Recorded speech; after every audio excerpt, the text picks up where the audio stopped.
Swimming like a shark in a shrimp tank. Big fish, small pond in the shrimp tank. Welcome everyone to the first Fireside Chat over in the Boca Raton Shrimp Tank. Shrimp Tank, of course, has been postponed for all in-person typical podcasts weekly, but we thought it would be a great idea to have some of our past Shrimp Tank guests come and join us and share some ideas on what they're doing for their business. You know, small businesses, of course, are the heart of America. We want to give back and share ideas with our community. I'm Jason Hill. Roland Kidwell is co-hosting the show with me today. He's director at the FAU Adams Center. And we're going to share some tips today. Roland, how's everything going at FAU right now? Pretty good, pretty quiet. Not a lot of people in the building, but I am on campus, and the campus is open, and we can work in our offices, and that's what some people are doing, but not many. I can't get any work done at home, so I come in here. It's lonely, but things are going well. We're having our virtual business plan competition. It's going to be on Friday, 9 o'clock. The public's invited there. You can get some information on it at my Instagram page, The Shrimp Doctor. And I wanted to recognize a couple of folks who are going to be judges who are also past Shrimp Tank guests. Elise Schuster-Froman from Mothership Corp. And Jonathan Beskin from Single Swag. Brian Javelin from My Online Toolbox. And last but not least, because I'm still looking here, I don't have these memorized, I'm sorry. It is the gentleman from Digital Resource, Shay Berman. They'll be joining us as judges on Friday. The public is welcome to join and watch the 5 finalists do their presentation. We've done the entire business plan competition over WebEx this time. Zoom is new to me, but we've been doing WebEx pretty well. We had the semifinals, and we're having the finals coming up on Friday. So we're trying to persevere here and kind of move things forward, and we're somewhat succeeding, I think. Yeah. I'm going to go around in a circle. I want everyone to introduce themselves, a quick 1-minute elevator pitch. So, Casey, I'm going to start with you over at Fit Food Fresh. Go ahead. My name is Casey Cochran. I am one of the very proud founders of Fit Food Fresh. We're a meal plan company exclusively delivering in South Florida. We cover Dade, Broward, Palm Beach, and Martin counties. And right now we are the highest rated meal plan company on Yelp, something we're very proud of. And yeah, we just help. I always tell people we sell time and convenience. We sell amazing food, but the whole objective of it is making healthier eating easier and saving people the time of cooking and washing dishes and Uber Eats and all that stuff. So right now we're keeping people out of grocery stores. That's our biggest focus right now. Yes. Value add. Most people like myself are sick of cooking and want a snack. So it's a great opportunity, order a bunch of meals, put them in the fridge. And, with everything going on, it's a perfect fit. Molly, tell us what's going on in your world. Hello. So I am the founder of Hillenbrand Media, but I'm also the executive producer and director of partnerships for Red Knight Studios and our flagship series, The Social Movement, which is a docuseries that's airing on Amazon Prime and other streaming channels where we feature entrepreneurs, CEOs, business owners from all over the globe. We bring them to a location for 1 week where they are given 4 days to solve a global issue. Cool. Right now we have a global issue, so perfect timing. Did add another team to our season 2, which is 4 days to solve a pandemic. Siebes, how's everything going on your end? It's going well. As everyone calls me, Siebes, also known as Chris Ball, my real name. But I'm the founder of DNC Media. We do video marketing for businesses, and we basically help them get in front of their target customers and create connection through video content, something very important right now where people can't really do face-to-face sales and whatnot. So yeah, we're just helping our clients and everyone else kind of navigate switching to completely digital, Sure. And Sam, how's everything at Adventure X? Doing well. Sam Edwards, Chief Marketing Officer of SEO.co. It's a content and digital marketing agency based in Seattle. I'm here down in Palm Beach. I'd rather sweat to death than freeze to death. But essentially what we do is we focus on SEO, SEM, content marketing, and PPC.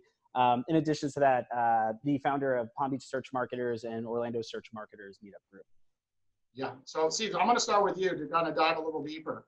Your Instagram feed, you're always outside, you're always doing videography, you're traveling, the world. How has the coronavirus affected your business, and how have you transferred to doing other things right now? So it definitely has shifted a lot in the travel and tourism clients that we work with. That it basically doesn't exist right now. We are working with certain people planning, Q3 and Q4 of this year, hoping that things will be lifted by then and we can get into actually film content, but not being able to travel somewhere to film, that kind of makes it a challenge. So that's really where we've shifted a lot of our focuses just to helping local businesses and our other clients kind of figure out what they could be doing right now. A lot of people are not used to being 100% digital, not knowing how to connect with their customers digitally, not knowing what to be posting, especially in the time of right now. They don't know what language to use. They don't know what to do. So we've just kind of been helping people navigate that and telling them not to freeze, stay in front of your audience.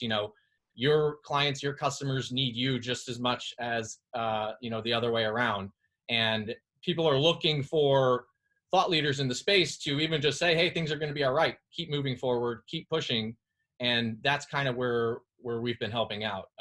Even with the supper club, I don't know if you guys have seen that, but just local restaurants, that are really getting hit hard right now, helping them spread the word on a concept that has actually been helping, where they're flash mobbing local restaurants. So one restaurant might get 200 or 300 orders in a night, which is enough just to help them keep going. And then they're rotating these restaurants.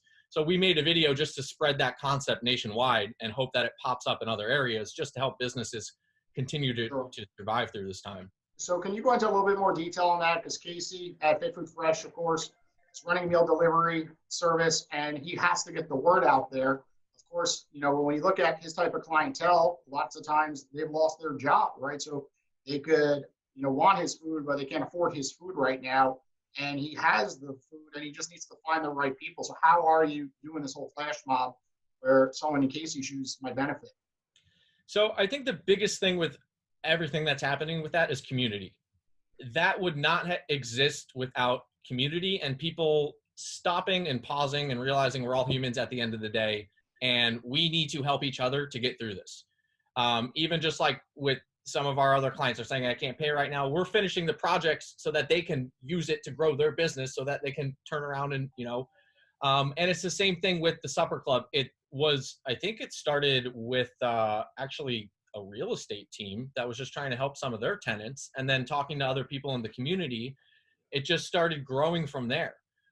So what I've been encouraging a lot of people to do is just talk to others. It doesn't matter if they're in your industry and they're a competitor.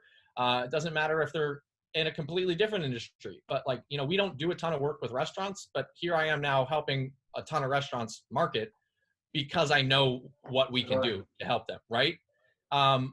So I think it's just the bigger overall picture is just people coming together, people collaborating, communicating, finding creative solutions to the problems that we're facing right now to be able just to keep fighting each and every day, Yeah, I really like how you pivoted. I'm witnessing it on LinkedIn, on Instagram, all your different, videos on Zoom that you're doing and collaborating with others. And folks in your shoes, of course, are going to come out of this with, entire Rolodex from doing all this. You're not sitting on the sideline watching Netflix, and not getting too much value. You're getting so much value after doing all these different meetings and being part of the community. Casey, I've seen you out in the community. What's going on over at Kapow? I see you out there every day. I see everyone lining up for food. I see you putting in hours over there. Well, actually, Vaughn's been heading up all the efforts at Kapow. We've donated meals. We've been donating. I was just telling somebody, I feel like 2/3 of my job has become donating meals and trying to push people to other businesses. We kind of looked at this as, our food, our food business was seen as an essential business. So we looked at it as, by luck, we landed in a life raft, and it's not time to enjoy umbrella drinks. It's time to help pull other people out of the water. So we started donating meals.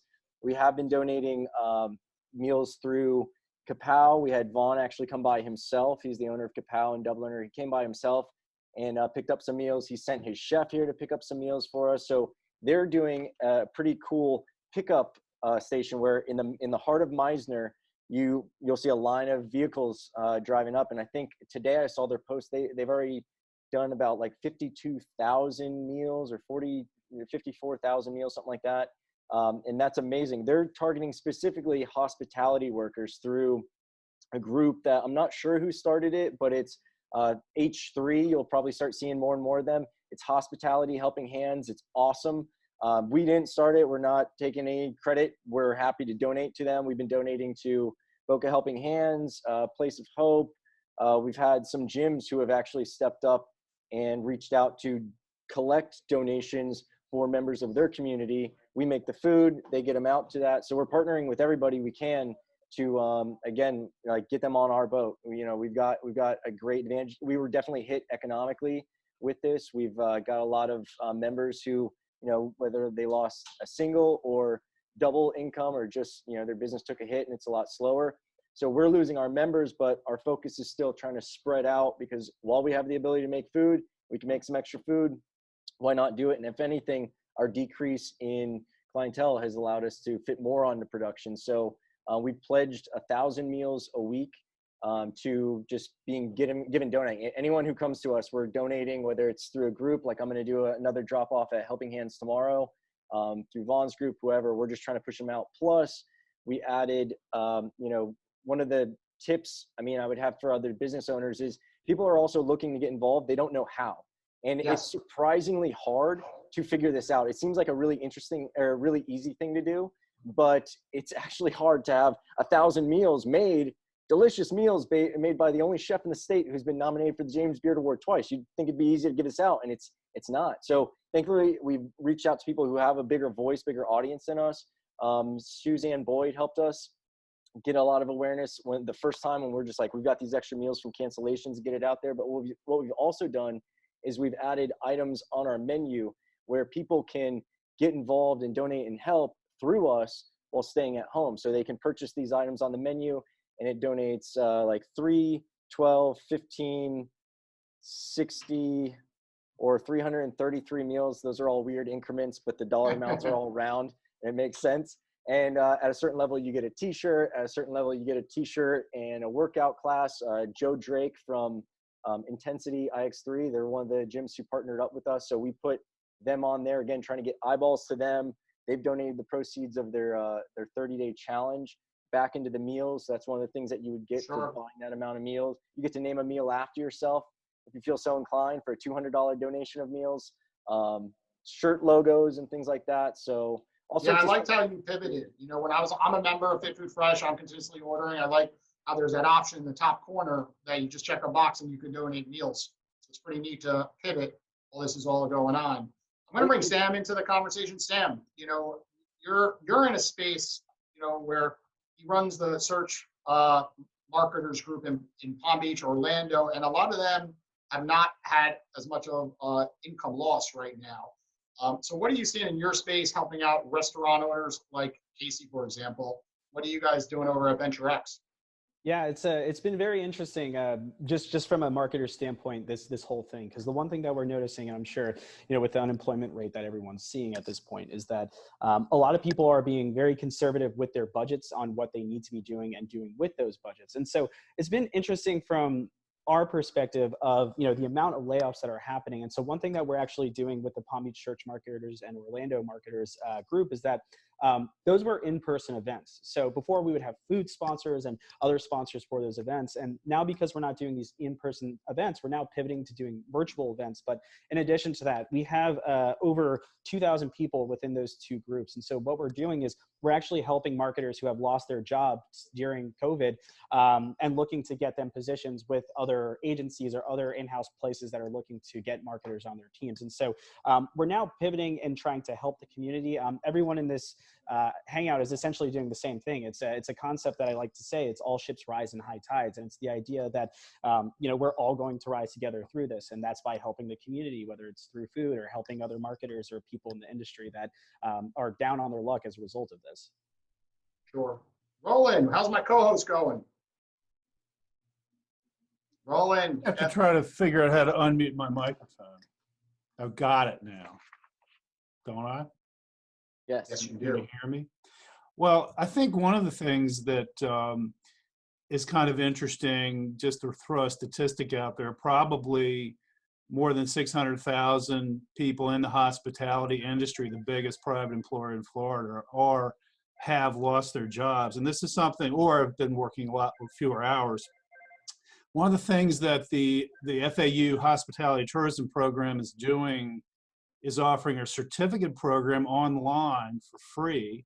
Usually this is like $900 and teaches people various ins and outs of the hospitality industry about careers and law that relates to hospitality, marketing, revenue management, things like this. And this is being offered free online, and it is, let me see how many people have signed up for this thing. Probably in the thousands in 79 countries. So we can offer this thing online. Peter Ricci, who's the director of the hospitality program, came up with this. And I would say there are probably in the tens of thousands of people who can actually come in to FAU online and take this course. And I'll have to get information out. We can probably put it up on our Facebook page. There'll be another session of this as well that he's leading. I don't think there'll be a lot of time for student participation asking questions, but at any rate, there'll be a lot of information provided to people in the hospitality industry, not only about perhaps future careers, but also just to buck them up a little bit, to give them a little bit of spirit, to look forward to something as we come out on the other end of this. And Peter, at a meeting we were attending, actually one of our last live meetings about a month ago, was talking about how hospitality has already started to get hit. This was a month ago, a month and a half ago, and it is always the first one hit, the first industry hit badly, and then it is always the last one to come out of it. So while we hear people are booking cruises in 2021, it's going to take a long time for hospitality to come back all over the world, not just here in South Florida. Sure. Molly, tell us a little bit about the media right now. You know, you had all these big projects with the social movement happening. How have you been affected? How are you guys working through this? Well, the entire film and entertainment industry has kind of halted all productions. But, you know, really for me, it has changed in the sense that a lot of my conversations with brands and everyone that I bring on to these projects is a lot of people that were once nervous about putting themselves in front of the camera or their brand in front of a camera and didn't really realize the importance of it. Now that they're seeing that's where everyone's going to LinkedIn, everyone's going to Instagram Lives, we're doing these, and they're seeing how important it is to humanize your brand and to make it accessible, because what we have discovered over and over again is that once you humanize your brand and you make people understand your story, how your brand gives back, all the advantages of what your brand and your business provides, it creates such customer loyalty. And it just really, for me, it's been a very interesting conversation that I have been having. The first week or two that things started to lock up a little, things were nervous. No one wanted to talk. No one wanted to have the conversations. Everyone kind of was in panic mode. I would say the shift changed last week with these discussions with the brands, where now they're calling me. How can you help me? Tell me more about this show that you're doing and how I can get my brand involved. Luckily, I'm working on, the show that I'm working on is all about brands and businesses, small business owners from all over the world, the entrepreneurial mindset coming together to solve global issues. So it's a very relevant topic and conversation. And I think it really has helped in conversations that I'm having with everyone every day to be able to dream a little bit with them and to see that there is hope. And that things are going to be okay. It's going to be maybe a different normal, but it's going to be okay. And we're all working together. I think, was it Casey, or I can't remember which one was talking about how important it is to come together during this time, and how we're seeing a lot of overlap of businesses working together that didn't even realize that they had overlap or an advantage that they could give to one another. And that's been really, really wonderful to see. Sure. Well, let's touch on LinkedIn a little bit. Steves, going back to you, I see you all the time posting different things. How are you leveraging LinkedIn right now? So my primary focus right now is help. I think it was Sam said, like, people just don't know what to do. is just help plant seeds in people's minds of what other people are doing, right?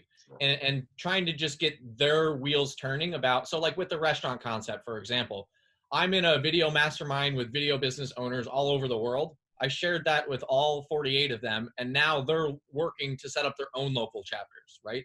Just plant that seed in their head of, hey, here's an idea. And other, business owners we've been interviewing are just creative solutions, or even stories about negative times that ended up being a really big positive in the long run, because they had that pause. They were able to stop and reassess and see where they're efficient and where they're inefficient, and then build off their foundation like really strong, just to explode their growth from there. So that's my focus, is just to be in front of people, give them ideas, say, hey, look, people are still out there. They're still working. Don't curl up in a ball and just disappear. If anything, be more active, get out there, connect with people you haven't in the past, and just focus on doing good, and like good things will happen. Sure. Casey, on your end, how do you deal with staff right now? There's food around you all the time. You have customers that want to stop by, pick up their food, or have it delivered. You built a great culture around Fit Food Fresh. But how do you deal with staff right now going through this whole struggle?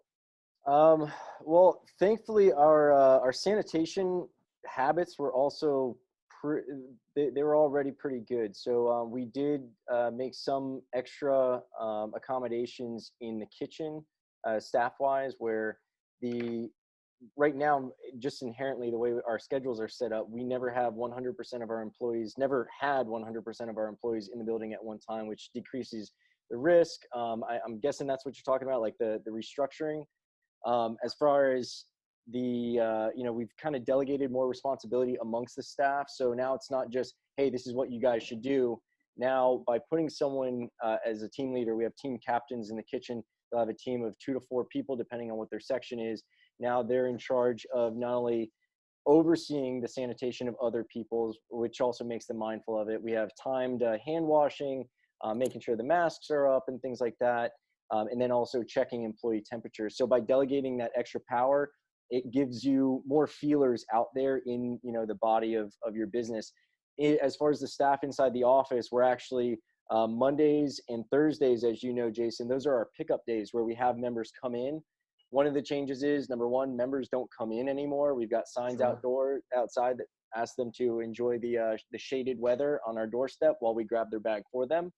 We've got some Star Wars stormtroopers guarding the gate just in case they walk in past that door. But we also have all of our guys working from home.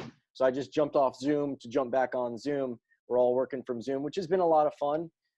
And that's just further decreasing not only the exposure from people coming in, but also the big issue with COVID is the fact that you can be extremely contagious, have a full viral load with no symptoms. And I've talked to many people about this. My fiance did her residency in infectious disease medicine, so I'm getting the play-by-play every night and a bunch of updates.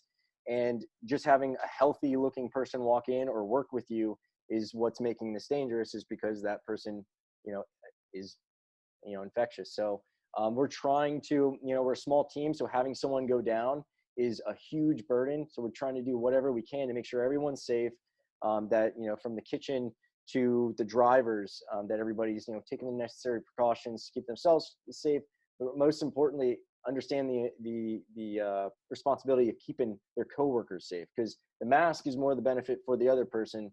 So that's what everybody kind of had to realize, is like, oh, I don't want to wear a mask. I'm a tough guy. It's like, this isn't for you. This is for me. So could you please wear a mask for me? It's like, oh, okay. Yeah. Sure. That's it. Sam, you posted something interesting on LinkedIn today. A lot of people are pulling back their Google ads. They're pulling back their Facebook ads. And you were showing some results that were pretty interesting. And just makes me think how we all could collaborate during this fall. Maybe those ads might work really well for Fit Food Fresh, what Chris was talking about, flash mobbing Fit Food Fresh with what he was going through. But give us kind of an idea in real life, maybe, that Fit Food Fresh could take advantage of. Yeah, it's really interesting where we're at with it right now. And so one of the initial things, and I think Molly had mentioned it as well, is that from an agency perspective, we have hundreds of clients. So what we were having was that as soon as nationally people started recognizing this, the immediate reaction of businesses is to hold on and squirrel away their budget because they don't know if they're going to have to do layoffs, or they're trying to make as many cuts as they could possibly make. And so the thing with that is that when you're looking at it from a marketer's perspective, and we had a very similar thing at our agency too. We first saw clients were being more conservative with their budgets. They were kind of pausing campaigns, canceling campaigns. And then a few weeks ago, a lot of these clients started realizing now that we're making the shift to, at least for the immediate future, a digital only world, and then just a different world moving forward that's a digital way, they're now looking to do things like double their budgets that they were previously. And so for something like Casey, one of the things that from that perspective, with whether it's social media ads or with Google ad spend that we've had with one of our clients who's a food client too, who actually posted about on LinkedIn today, is that because a lot of those competitors that you have may be still in that more conservative route as far as their budget's concerned, it's going to reduce the cost per clicks that you're bidding for, because it's all bidding models, whether it's with Google or with Facebook. And so the idea that these clicks that you're paying for are significantly cheaper now because your competitors aren't driving up the price of them. What we saw for our specific client that we had posted about was, we looked at the first 12 days of April this year versus year over year of what we saw last year. And so what we saw was an increase in transactions by 460%, an increase of revenue by 365%. And overall, the cost per acquisition went down by 4.5x. And that was a direct result of the cost per clicks not being as expensive as they were. So while you have to find these opportunities, and while your competitors are being more conservative with their budgets because they don't know what the future holds, this is really an opportunity where you can go out and find new clients and make new customers as a result of it. It's what we found with a lot of our clients. They're all pretty much on board with doing that same thing. We still have a few that are being more conservative with their budgets, but ultimately the ones that we are seeing right now is a great time that we're able to build out these campaigns that we can use in a case study to say, if something like this happens in the future, it's going to drive the cost per clicks down, so we can bid higher, be in the top position, and start getting a lot more conversions at a lot lower cost per acquisition on them. Sure. And Molly, I see you nodding your head because background, you do a lot in PR, you do a lot online, so tell us your thoughts about this as well. Just to reiterate what everyone is saying, that the immediate pause and kind of freak out that everyone had, and it's just I have a feeling when this is we're kind of allowed back out again, a lot of people are going to keep what they're doing right now because they see how effective it actually is. And so I think this is a great experiment in business-wise of maybe how to pivot a little bit and how that pivot can actually make your brand grow during this time in a way that you didn't even think about. And I think a lot of people are not going to go back to how they've been doing things this whole time, that they are going to continue these newfound ways, these new partnerships. Again, with the digital assets, those are so key right now. And I think you're going to see a lot more people in front of the camera and a lot more social media usage. I agree. I think a lot of industries have been set in their ways for some time. If you look at lawyers, accountants, financial advisors, a lot of these professions were doing things face to face. But now that everyone's on Zoom and everyone's learning that they get a clipboard and write online and show the client on the other end, what they're up to, it's finally taking these old school industries and moving them forward. I mean, I saw, the insurance industry as a financial professional really go from not allowing DocuSign for the last 5-6 years, saying, one day we're going to get DocuSign. And they all just started opening up and finally allowing it. All the regulators started allowing it. And it's the push that they needed, to get into this century, of course. And so of course, it's a negative thing going on, but there is going to be some positives that come out of it. I think one thing that may happen too is the use of digital to do more global business. I mean, it's being used now, but I think there's going to be travel restrictions staying in place around the world. And I think this is going to, depending on what kind of business you're doing, it's going to help get into those markets that way. You're not going to necessarily physically be able to go there anymore, or at least for a period of time. I wanted to ask anybody, have you gotten on the other end of this any experiences with your employees or people you know getting negatives just from the process of having to shelter like this, whether you're getting depression? I feel like when people are out of work, they're at home. There could be increases in domestic violence. There could be other issues that are going on there that the price we're paying on the other end of this, people who are trying to get into the doctor who can't see the doctor for preventive medicine. Not that you have any specifics on any of that, but are you getting any kind of vibe from people you're coming into contact with that this is taking a toll on the other end of it? Totally. Yeah. I mean, I see it with myself. I see it with the people that I work with. I see it with random people in the elevator. One lady started crying the other day when I asked her how she was. So that's also kind of ties into my content strategy, is just to keep things positive, keep conversations going. And, even with some of my workers that, we're used to seeing each other every day, and then now they're isolated by themselves day in, day out, can't go see their friends. I started seeing it too. And I said, look, man, take a 2-hour non-negotiable break, go work out, get outside, get some sunshine. You have to I've been in a unique position for years doing this, like this isn't that much different.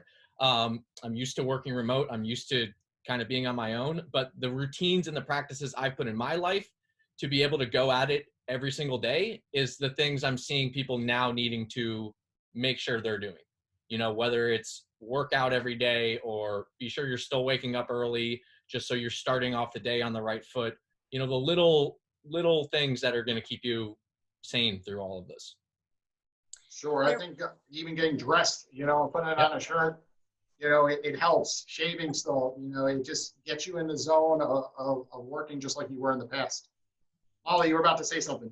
No, I was just saying, I kept seeing this meme going around, check on your extrovert friends right now, because in my company, I'm the one that kind of goes out and has all the meetings in person, and I'm the one that travels and does everything. So this has been very different for me to learn how to create the same connection with all the meetings, through Zoom.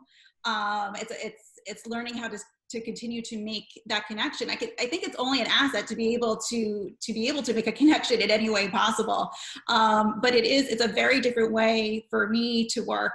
I'm a people person, and I'm not used to sitting at home day after day. I'm always getting ready to pack for my next trip. So it's definitely been a big adjustment for me, for sure. Let's jump into the payment protection plan. A lot of folks are having issues applying. Also, the SBA is doing disaster loans.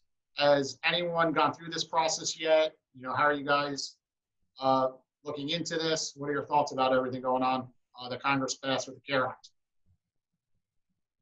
We've submitted our applications. We haven't received any money. We had our accountant here yesterday. He picks up food, and we asked him if he's aware of anybody who's received it. So far, one of his clients has, so one of his clients and then another friend of ours personally had seen the money coming in. So that's reassuring, because one of the things that I know people were circulating was, and it's somewhat believable, is that there was like a promise of like, yeah, just don't go crazy and start looting stuff. Money's coming, money's coming. And there was some doubt being fostered with it being, prolonged. And the fact that it's starting to trickle in and people are going to be able to start seeing their friends posting, it hitting their bank account and all that other stuff that we're going to start seeing. Hopefully that'll start combating some of the stuff that you asked in your last question, as far as, the psychological state of a lot of people. But we haven't seen anything yet. From what we've understood, banks, smaller banks and credit unions are working faster. Bigger banks seem to be given preferential treatment to people who owe them money, which is smart of the bank. It's shoring up their investment that they already have extended, but see how it plays out. Sure. I started to see money flowing. Mark Cuban posted on LinkedIn a public kind of like Google share sheet, and people were adding if they got money and how much they received, how many employees they have. And to dive into this a tad deeper, I've done a decent amount of Zoom calls on this with SBA lenders, and a lot of folks don't realize that sole proprietors are eligible. So if the sole proprietor makes $100,000, it comes out to about $21,000 that they're eligible to receive. And in the first 8 weeks, as long as you use it for payroll, which is your own income in that situation, you're eligible. So everyone out there that is a sole proprietor should definitely look into payment protection plan. And maybe your income hasn't gone down yet, but there could be a chance that there's a trickle down effect that it could go down in the future. So I definitely recommend clients out there, business owners that are sole proprietors, go out and apply, because you could always say no at the end of the day. If you get the check, you can always return the check, or you could take the check and then donate the money.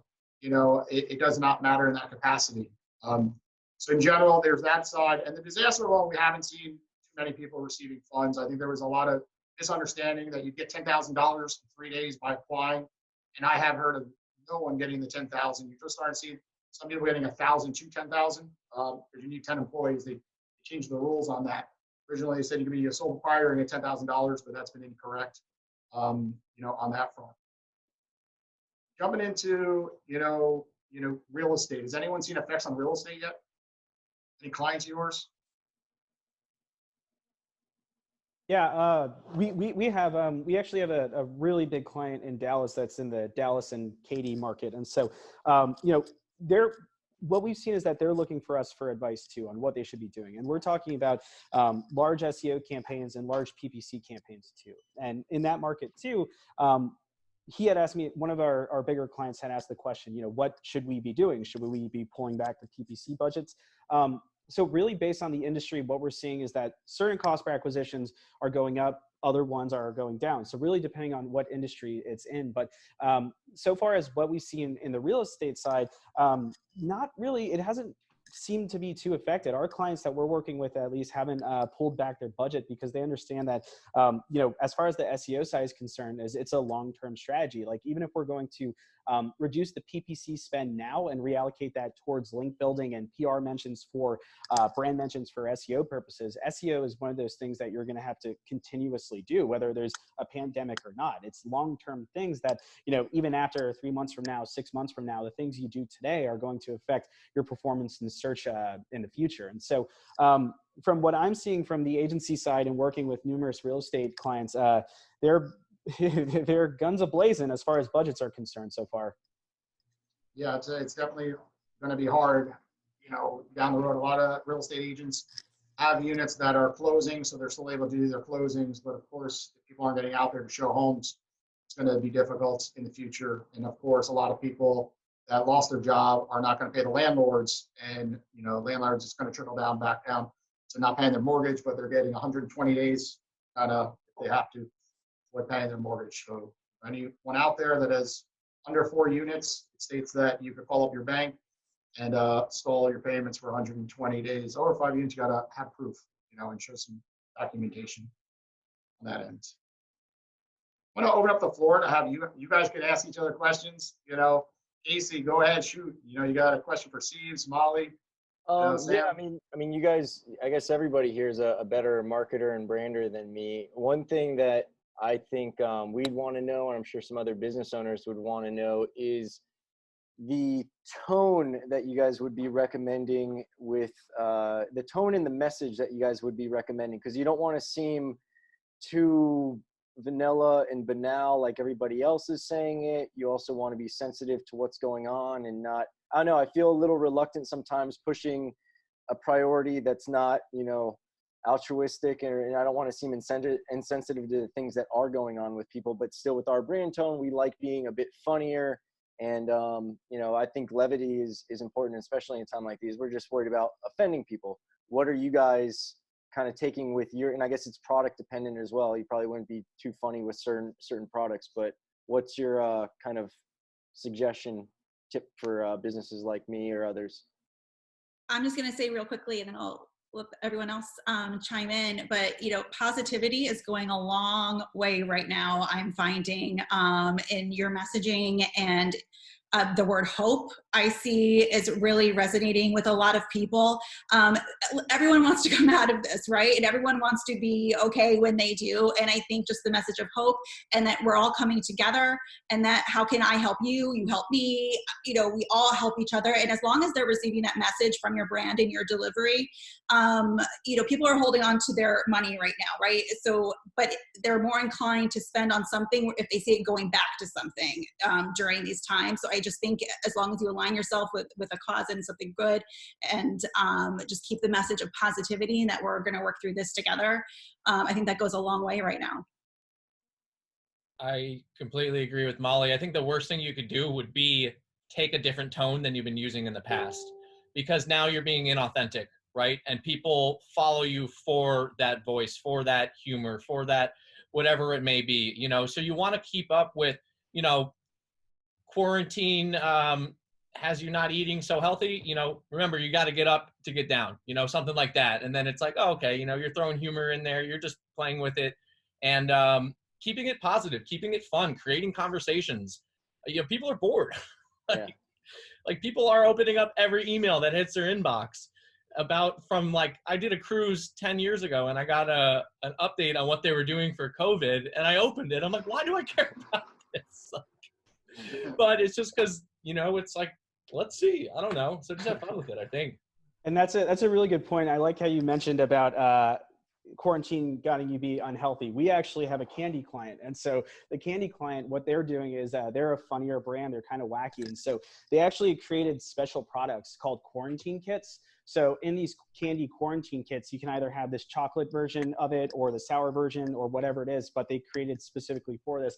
Even as a joke, when you order it, they actually give you a thing of toilet paper as well when you get the package. And so that's supposed to be like the little surprise. So they're maintaining their brand of who they are. And the idea of, like you're saying as well, is that, you know, when people are stuck in their quarantine, you can have a little fun with it, but be authentic to your brand. Don't just all of a sudden kind of pivot, because like you're saying, it seems really inauthentic. And so continue being the brand that you are if you're a fun and healthy and good brand. But, you know, just be sensitive to obviously what's going on. But I don't think you pivot as far as who your identity is as a brand, though. Right. I want a couple other examples. So Nike did a good campaign to where, you know, instead of working out and outside and doing all these things, they're literally working out in like a hallway. And they shifted their whole message to, like, you don't have to stop, like, you just have to adjust type of deal. And they made a whole campaign around that. I saw for Easter some people posting, you know, the bunnies had masks on it. So they were kind of playing into, look, there's the elephant in the room is here. We can't just ignore it. So let's find a way to approach it from a different light, you know? No, those are good. I like that. Oh, another really good one. Domino's did a commercial all recorded on Zoom.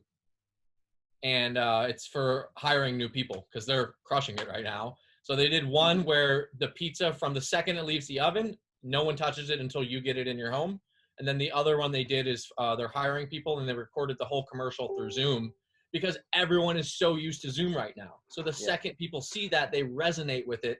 And it's like, now you're building that brand loyalty even further.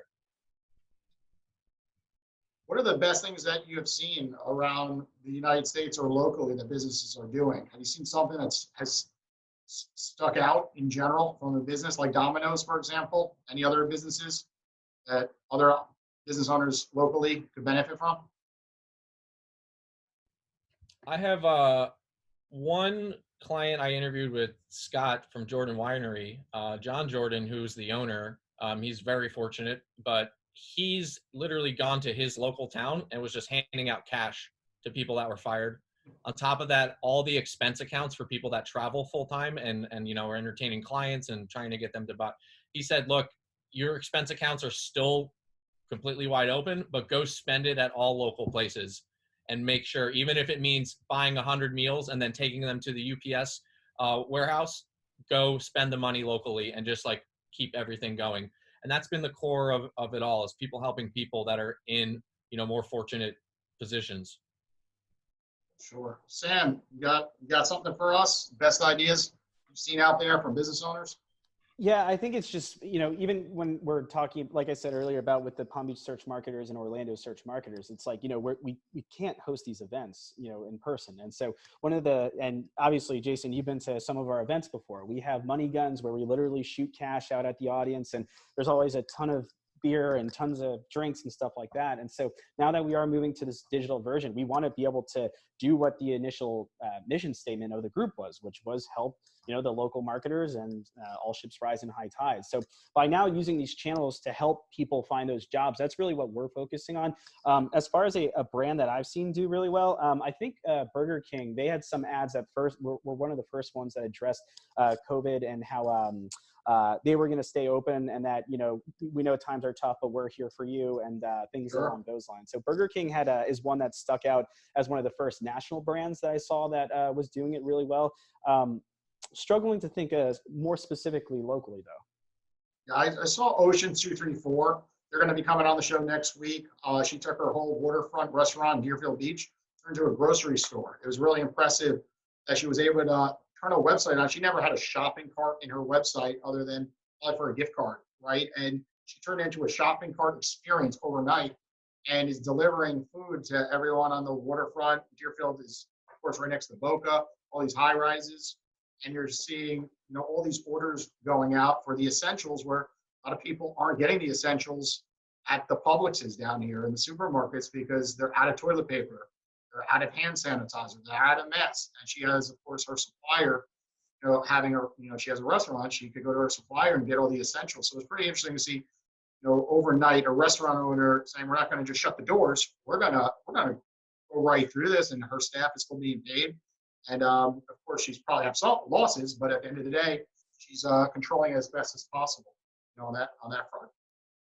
There is a produce market. My wife has been to it. I believe it's down in Pompano. I'm not exactly sure of the location, but they were selling a lot of produce from farmers to local restaurants, and the demand isn't there. So every other week she goes down there, and they've got stuff that is for sale.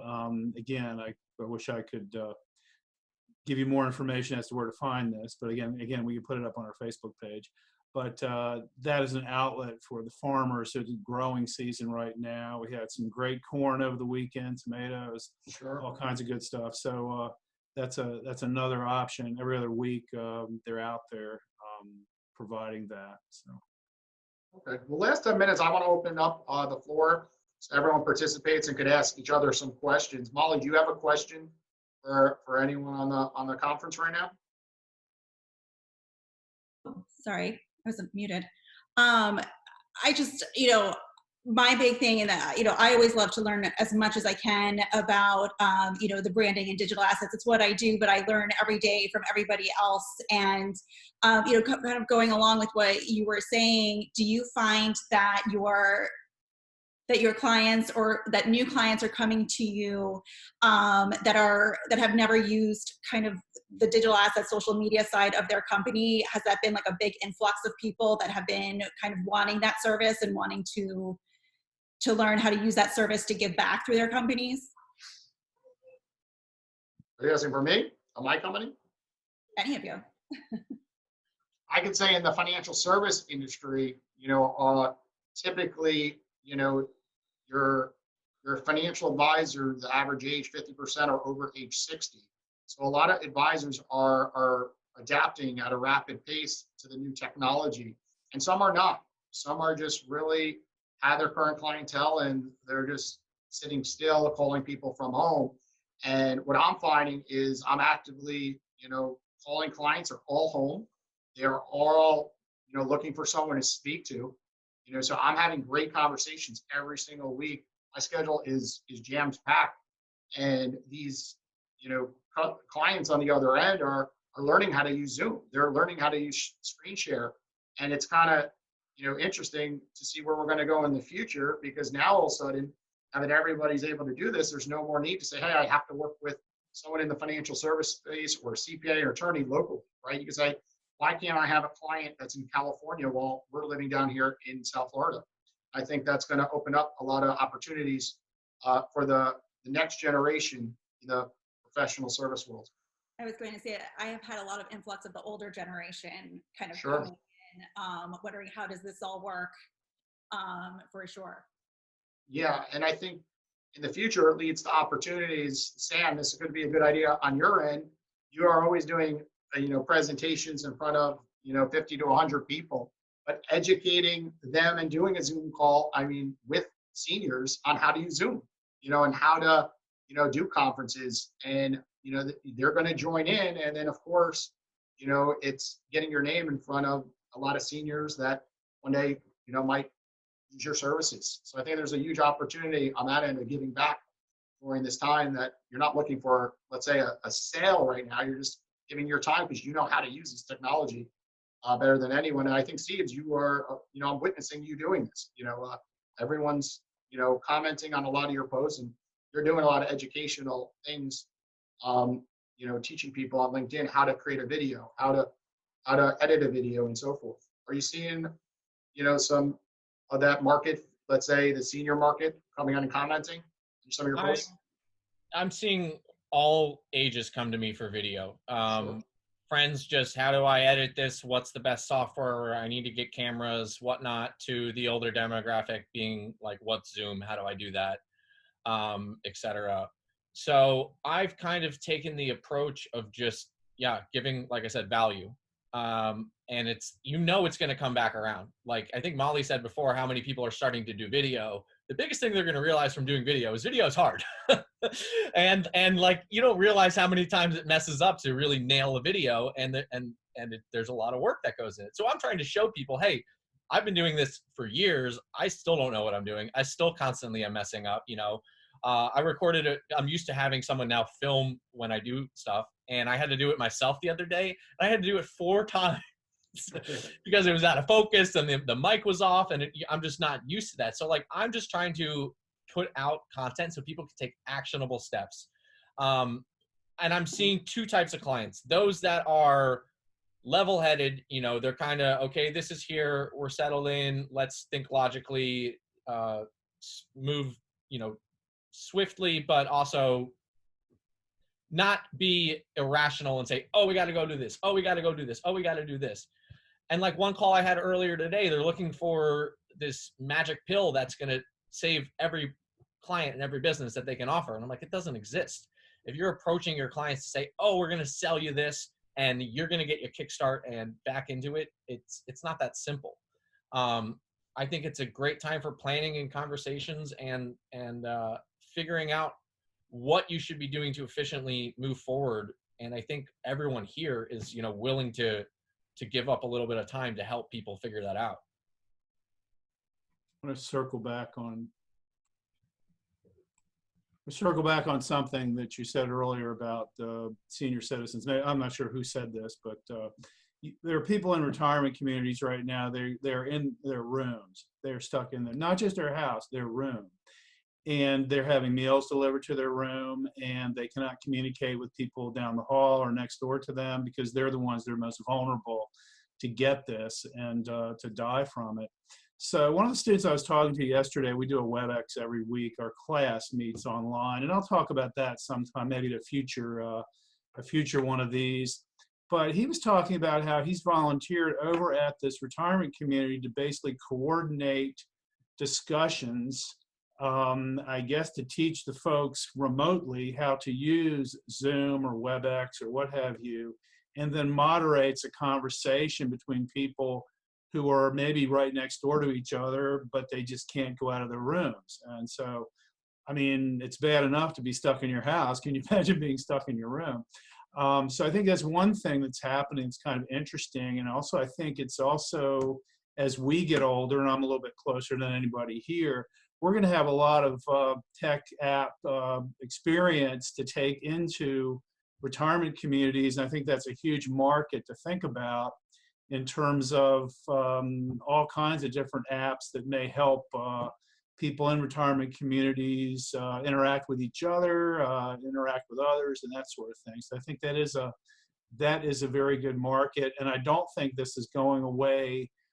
I mean, it's going to go away. We're going to come back together and we're going to interact as together, but I think we're also going to have this flare up again. And so I think we have to be ready for it. And I think we have the most infrastructure we can put in place to deal with it when we get isolated again, whether that's next fall or whether that's 2 years from now with one of these things, that we are ready to do that, and that we're looking at people who are isolated more than others, whether that is senior citizen communities or people who are less fortunate income levels who don't have the computers and the infrastructure to get to the internet, to take their instruction at home. I think there's a lot of opportunity there to look at that would be very helpful to society going forward. Excellent. Well, we're going to wrap up today's Fire Chat. Thank you, everyone, for joining us on the first one. I'm going to end with everyone saying something, I guess, positive, for all business owners out there, come up with something you're thinking of on your mind. Mine is, just, right now it's all about creativity. You could sit back and do things the way you've always done them, but now's your first chance to kind of take 3 steps backwards and relook at everything that you're doing. And when you come out of this, be 5-10 steps further. I personally went through this when I moved down to South Florida 3 years ago, and I had no idea what I was going to do down here. I was in the financial service space, and I just said, I'm going to do something different. And that's why the Shrimp Tank kind of started with a connection with Florida Atlantic University and seeing how quickly the Shrimp Tank has grown. So I would say is sometimes taking a step backwards and rethinking everything is just what you need in business, and coming out of it on top. Go ahead, Steve. What's on your mind? So my thought of the day is, what if these are the good times? And I say that because, a hurricane comes, power goes out, internet goes out, there's so much, it could be a lot worse, realistically. So that's been my positive just spin on everything. Be appreciative of just being alive, being able to still connect with people, being able to fight every day to make a change and make things happen. So that's really been my thought of the day, and something that I just keep thinking of as I get those other negative thoughts that want to take me down, is just not today. We're not going to do it. Sure. Casey. One thing that I keep talking about is the Renaissance was only possible because of the Black Plague. Not to say that this is going to be on that level, but the idea, I think, is going to be the same. We're going to change the way we live. A lot of things are going to be changed for the better. One thing I keep on talking about is, imagine being 12 or 13 in China and seeing the sky for the first time in your life, because this is the first time the factories have been shut down. That's going to make an impression on an entire generation that we will all benefit from if we survive this and live to see these guys go into adulthood. So I think there's going to be a lot of good coming on the other side of this. I think the 20s are going to be amazing once we get on the other side of this. So preparing and digging in and getting ready for that now is going to make it easier for you to take advantage of those things. There's the famous stock saying where it's, when there's blood, best time to buy stocks is when there's blood in the streets. Well, unfortunately, that's the situation that we have right now. And there's moves to be made. A lot of people identify very strongly with what they do, and that might put blinders on them or how they do what they do. And, you can't let those blinders limit you. What you did yesterday, that was great. It got you to where you are. But, we got a new challenge, and entrepreneurs are problem solvers. We look for problems, we solve them, then we look for the next one.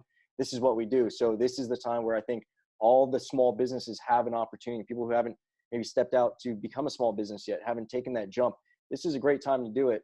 And we're going to be the ones rebuilding, our communities locally. It's not going to be Darden and JCPenney and, all those big conglomerates. It's going to be Kapow and Dubliner and Papa's Raw Bar and, small companies doing it. So there's a huge opportunity, a lot of people in need, and there's always something to be done. Yeah. There's always a purpose to be found.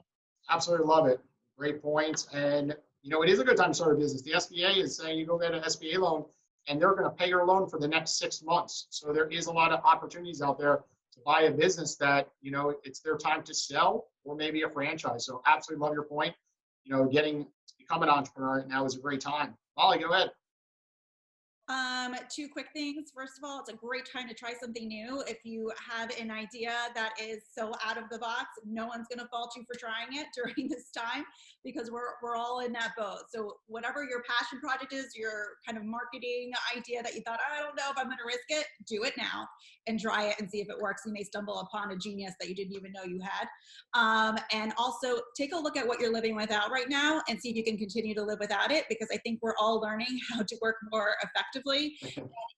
If you can still run your business without certain things, it probably wasn't that necessary, and it was just taking up noise and space. So kind of it's time to get rid of it. Absolutely. Just in the financial service space, I see that so commonly that people just continuously add on monthly expenses, and now's a great time. You drop them. Don't put them back on that expense list to get out of this. It's very important. The savings rates right now in retirement are very low, so it's a great time to put more money maybe in your 401k instead of putting it back to some type of subscription. Sam, go ahead.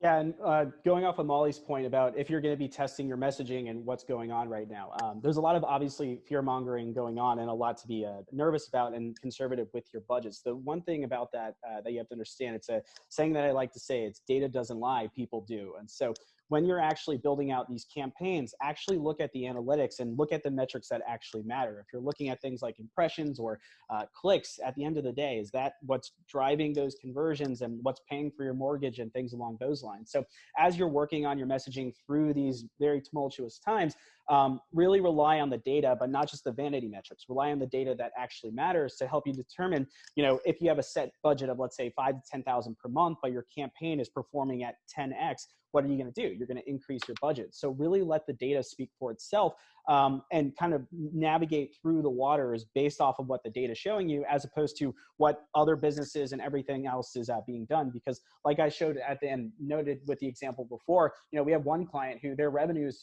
first 12 days this year versus last year are up 365%. And so, we just blocked out the noise and just listened to what it is we're looking at, and which is the data, which is showing to keep doing that. So let the data speak from itself and put the budget where it makes sense to put it. Okay, my co-host, Roland, you have some last thoughts? All I have is a quote from Jim Steinman. Don't worry about the future. Sooner or later, it's the past.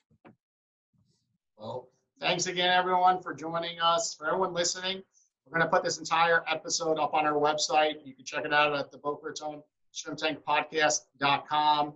All the links to everyone on the show, you'll have their website. So if you want to get in touch with anybody and give them an email and work with them, definitely go check out all their LinkedIn profiles, their social media profiles. We'll put it all on the Shrimp Tank website. Additionally, it'll be up on iTunes, iHeartRadio. We're going to do this every single Tuesday. We're new to this. This is our first time ever doing a Zoom call. So if we could do it, you could do it. And we're going to get some amazing ideas these next 4 to 6 weeks doing these Zoom calls. Thank you, everybody, and take care. I've been feeling like a shark in a shrimp tank. Big fish, small pond in a shrimp tank.